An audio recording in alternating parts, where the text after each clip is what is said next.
Ciago, you, hang on, here we go.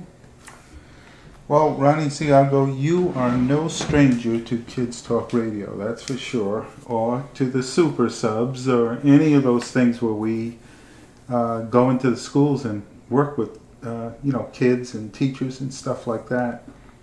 And when I started this project, keeping jazz alive in the schools, of course, we involved you because of your great relationship with working with kids and stuff like that. Yeah, I enjoy doing that. And you have to be the kindest person in the world because at the last gig that I actually played with you, I was standing up there playing the bass, and it wasn't until the middle of the set that it hit me that I said, wait a minute. You played with Jaco Pastorius, and you got to be the kindest person in the world to have me up there playing the bass. You played with Jaco Pastorius, and all you had was kind words at the end of that gig, so. Hey, you did the job well. Well, needless to say, our audience is really, really curious about here you are playing with Jaco Pastorius. Yeah, well. I played with Jaco, and I knew him pretty well. I met him first when I was going to Berklee School of Music through Michael Gibbs, who was an orchestrator for his solo record. And Mike Gibbs actually introduced me to Jaco when he was playing at Berklee with Weather Report. That was when they were promoting the Heavy Weather record. And that's when I first met Jaco.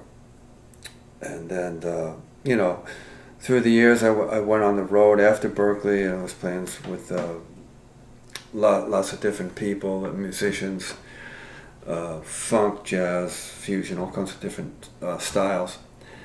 And then I ended up pretty much stationed in Fort Lauderdale. And I got some really, really good gigs over there, recording and live house bands that were playing in Fort Lauderdale. And that's when I met Jaco again. He would come early because he lived in Fort Lauderdale, so he was available a lot if he wasn't on the road. And this is towards the end, actually, when he wasn't playing with Weather Report, and he would be playing with his own big band, the Jaco Big Band, very occasionally, because it was such a big band that they couldn't work that much. But anyway, I became friends with Jaco, and we played some. We hung out a lot, and we towards the end we actually talked about actually doing a record together, and talked about our influences, and Jaco would talk about how he was influenced by Stravinsky, Duke Ellington, Jimi Hendrix.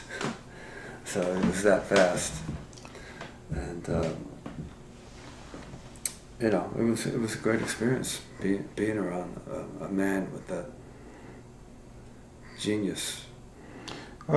So what did you guys do? Like after the gig, you kind of hung out, went out and got a hamburger, and what's going on? Well, yeah. I mean, we did that, and actually, I used to have to buy him hamburgers because he had no money. Pretty, a bit sad because the guy with this town legend, I was, like I said, I was with him around towards the end, so he was kind of going through it.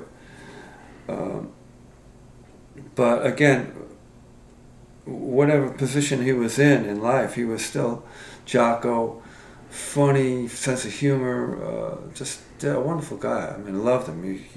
You can't help but love him. He was a sweetheart. I briefly knew his wife Ingrid, and I met his children when they were very young at the time. Oh, so you actually went over the house? Oh yeah, I was at the house. Yeah. Yeah. We were friends, and there was another partner of his named Bob Bobbins, who was a good friend good friend of mine as well. And so he knew Jaco before Jaco was even Jaco. So those guys knew going way back. So that's kind of how I became reacquainted with Jaco, through Bob Bobbins. And then, you know. Well, you know, I can't imagine being at a rehearsal with this guy.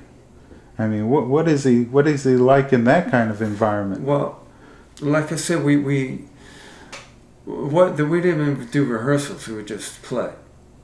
Oh, so there was no legit anything. It was a hang kind of thing, and just let's do Sly and the Family Stone.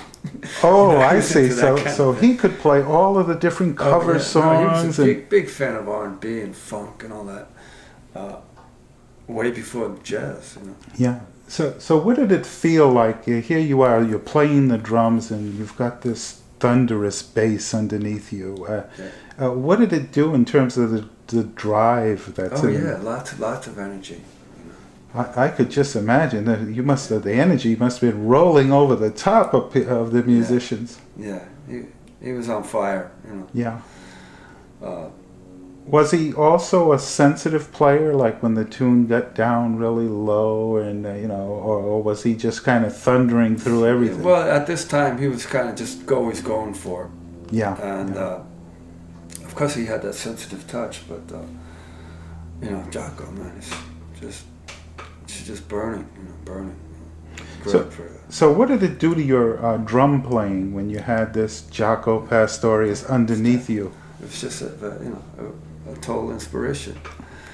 So it kind of made you a better player. Yeah, of course. Yeah. Wow. Yeah, but the thing is, like I said that he passed away because we were talking about doing a legit recording and possibly putting something together, but that ended fast. But now, you were with him right up to the very, very end. I understand that you were at his funeral. Yes, I was at his funeral as well.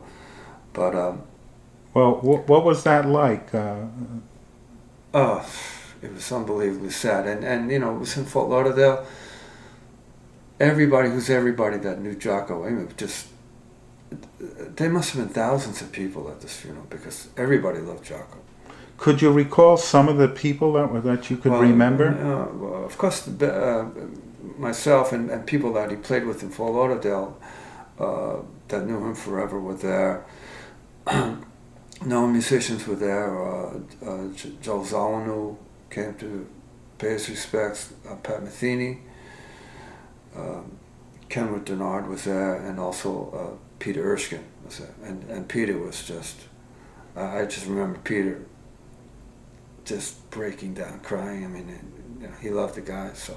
Oh, wow. Yeah, that must have been an incredible loss. I remember when I heard this story, you know, it was just, oh boy, legends. You know, there was, that was a very sad time, but I remember great times with Jaco, and like I said, he was, of course, a great musician, but a wonderful person, and funny and witty, and I remember one instance where he came to a club I was playing at, and that one used to come all the time, and the Village people were kind of doing a concert there, and they're performing, and they're doing like In the Navy. Oh yeah, I remember that. Navy. Yeah. They were like the first big disco band, and he'd be running up front.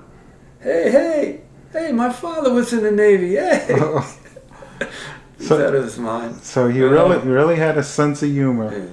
Hey, my father was in the Navy. Oh. So that's my life and time with Jaco. I mean, it was fantastic. I'm glad I was able to experience that. Well, you know, we did a special series, a mini-series on keeping jazz alive in the schools, and you know, when we were in the studio, we got to thinking, we said, wow, this is something that Ronnie has in common with Alex Acuna and with Peter Erskine. So we interviewed both of them, and we knew your interview was coming next. Yeah. And so we were looking for some kind of something to tie you guys together. And then it hit us that the thing you had in common was all three of you had played with Jaco Pastorius. Yeah. That's like playing with Jimi Hendrix. Yeah. You know, I always thought of him as the Jimi Hendrix of the bass. Yeah, the greatest of the greatest. Yeah.